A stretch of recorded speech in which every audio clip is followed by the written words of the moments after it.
Hey, so good afternoon. So today I'm notifying the public of the arrest of 2 current JSO police officers and 1 former police officer by our agency. Today, Sergeant Michael Rourke, Officer Christopher Sosa, and former Officer Dylan Bostic were each arrested on 1 count of grand theft, 1 count of organized fraud, and 1 count of official misconduct, which are all third-degree felonies. Rourke was suspended by JSO on March 12, 2026. Sosa was suspended by JSO on March 3, 2026, and Bostic resigned from the agency on March 3, 2026 before his arrest. As such, none of these individuals have police authority, and while there is due process that must be followed through civil service protection, JSO will seek Rourke and Sosa's termination. As a matter of background, Rourke has been employed by JSO for almost 17 years. His date of hire was April 27, 2009. Sosa has been employed by JSO for over 10 years. His date of hire was October 19, 2015. And Bostic had also been employed by JSO for over 10 years before his March 2026 resignation. His date of hire was August 3rd of 2015. The following is a summation of the facts which support these individuals' arrests. On February 12, 2026, JSO's Integrity Unit received information that Christopher Madsen, whose arrest I previously reported to the public, intentionally submitted falsified overtime claims and received compensation for traffic enforcement work he had not performed.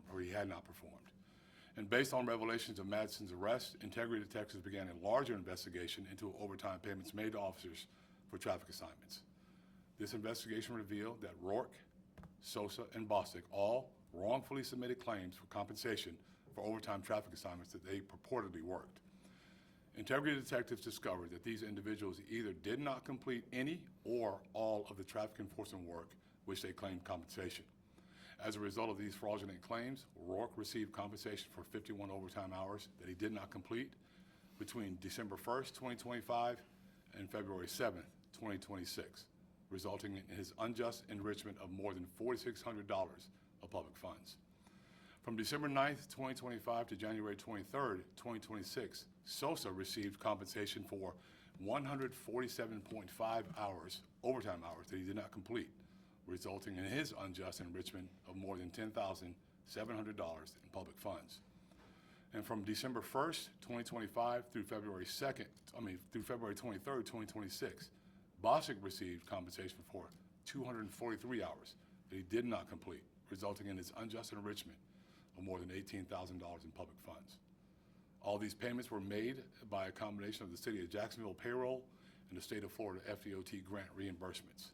The cumulative nature of these individuals' conduct demonstrate a deliberate and ongoing course of criminal behavior rather than a reflection of administrative error on an isolated action. Based on the totality of the circumstances, they were all arrested today as previously outlined. Let me stop right there. Bostic is not in custody, but he will be shortly. He's turning himself in.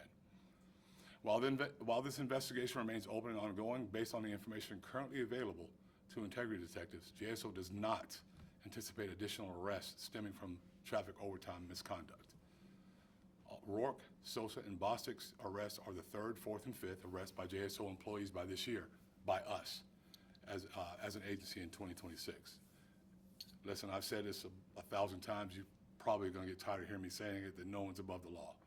And if investigators find that there's probable cause to support a criminal allegation of JSO misconduct by an employee, after a comprehensive investigation, we will hold them accountable, we will arrest them, and we will bring them before the justice system. With that, I'll answer any questions that I can. Are all these like tied together, like they were working in coordination with one another, or one was signing off?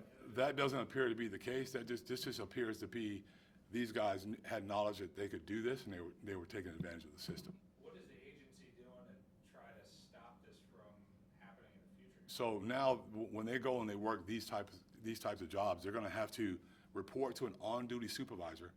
On-duty supervisor is going to have to lay eyes on them, and that is going into policy as we speak.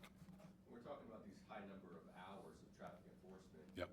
What were they doing? Did they write any falsified tickets, or did they do any kind of law enforcement work that you all need to look at? Some of that's part of the official misconduct. When you present a document that you did something that you actually did not do, that's where we run into that, and they were doing some of that. What are some of the things that they do? I'd have to look it up. Tarek, I can't tell you right offhand, but I know that that was happening. Who was the supervisor of all these officers, and are they facing any disciplinary action for kind of missing all this or signing off on these hours? So the supervisor, I believe he's since planning to leave the agency also. I have to confirm that. But yeah, there's no criminal behavior by him that we saw, but of course, disappointed in the fact that he wasn't supervising the way he should have been. But that's where we are. Sharing their name, or? I'll share it with you after I confirm it. Okay. Is there any concern of a more widespread problem? I mean, you have this many hours. No, I think at this point, we took a look, and unless something comes to light later on from someone else, we didn't see anything that appeared that it was continuing anyplace else. But usually, normally, overtime works this way. Jaguar games, that kind of stuff, they all check in with their supervisor. They're in one spot, centralized location. A lot of times I go to the stadium myself, and I walk the stadium and I see everyone at their stations. Then other times you'll see they will have an overtime job, but that's because what they were working in their regular duty hours extended beyond their work shift. So it's regulated pretty successfully. This was a difficult situation. Unfortunately, you trust people to be able to do what you hired them to do, and unfortunately, this time they weren't doing what was supposed to be done, and there was a breakdown. There won't be a breakdown in the future. You mentioned that some of this money came from FDOT grants, right? Is JSO under any obligation now to pay those funds back, or? Yeah, those funds are going to have to be reimbursed. By the agency? Yes. Do you all audit overtime, monthly or quarterly?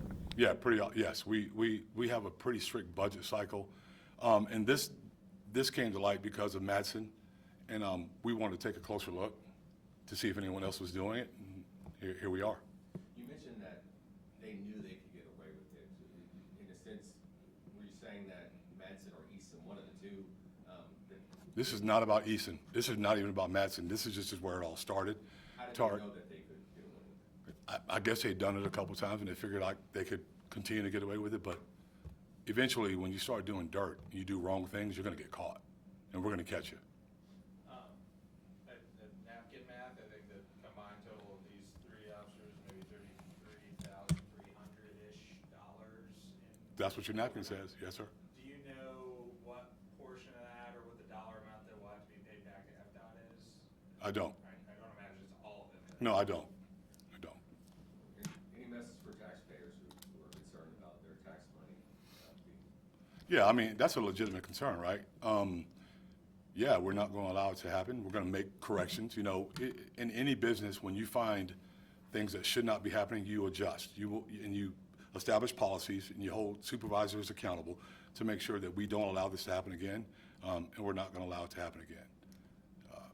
And that's it. And I understand the concern from taxpayers. I really do. It aggravates me. I don't like stealing. I don't like any criminality by any JSO employee at all. When we find it, though, once you show me that you don't care about the people in this community, you don't care about the people you work with, and because you want to steal or do anything else for that matter, then guess what? We're going to do everything that we have to do to make sure you pay for that. I know Go ahead. You can finish. these officers were in the traffic enforcement unit, specifically the motor unit, or? Yes. Yeah. Rourke was traffic. He rode a car, supervisor. But the other two were motor guys. Sosa and Bostic were motor. Yes, that's correct. You didn't personally arrest them? No, that was just yesterday. You've been doing that a lot lately. Yeah, I didn't personally arrest them. Anything else? Thank you, Sheriff. Thanks, guys. Appreciate it.